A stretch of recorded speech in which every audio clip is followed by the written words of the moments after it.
This happens to everyone, but no one ever explains why. Your day is going well. You're calm, composed, handling everything fine. And then your mom calls, or your dad walks into the room, and within 2 minutes, something shifts. A comment lands wrong, a tone triggers something, and suddenly there's an irritation, a sharpness, a tension in the chest that wasn't there 60 seconds ago. And the worst part? You can't even fully explain it because they didn't really do anything that bad. And yet, something about that specific conversation with those specific people brings out a version of you that feels nothing like the patient, capable adult you are everywhere else. If that just described you, stay with me. Because what's happening in that moment is not what you think it is. It is not about your parents. It is not about ingratitude. It is not even really about anger. It is your body doing something neurological, something it has been doing since childhood without ever asking your permission. And in the next few minutes, not only will it make complete sense, it will change how you see every single one of those moments going forward. You are not alone in this, and by the end of this video, you'll finally understand why. Here is the thing about the human brain that changes everything. The mind grows up. It gains perspective. It develops maturity, understanding, the ability to contextualize the past and say, I've moved on. I understand now. Things weren't perfect, but I'm okay. The body doesn't move on. Psychiatrist Bessel van der Kolk spent decades researching exactly this, and his conclusion was both simple and staggering.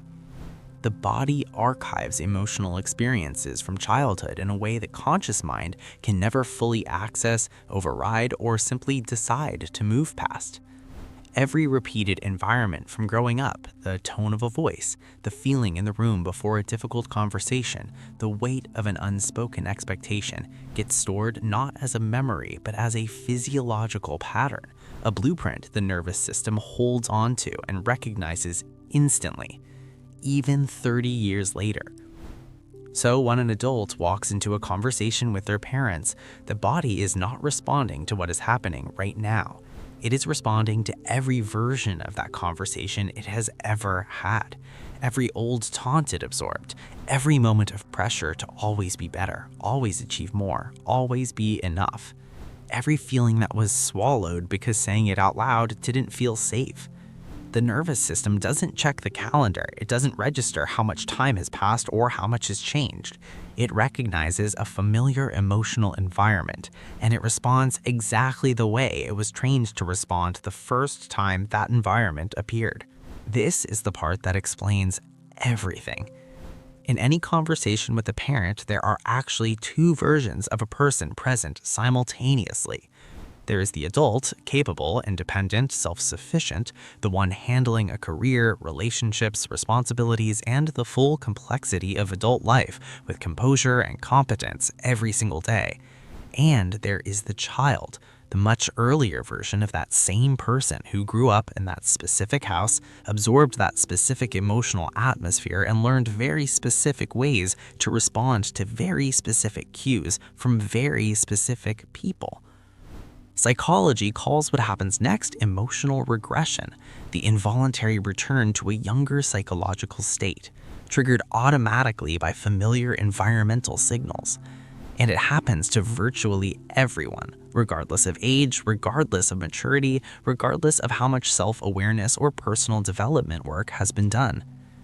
The adult brain knows the parent didn't do anything catastrophically wrong just now, but the nervous system, running on decades of stored pattern recognition, has already fired a defense response, not to this moment, to the emotional memory of every similar moment that came before it.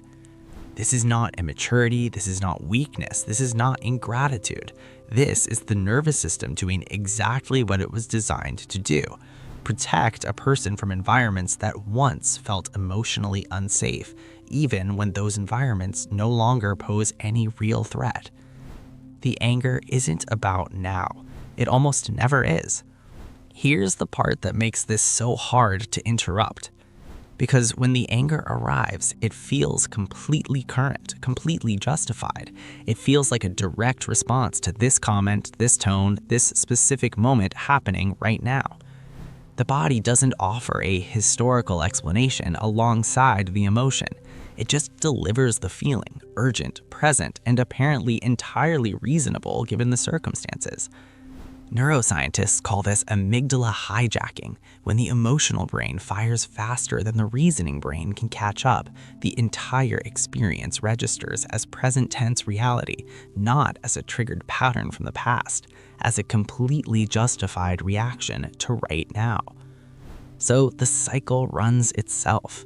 The sharpness in the voice, the immediate regret that follows, the genuine confusion about why it keeps happening with these people specifically when the rest of life is handled with patience and calm.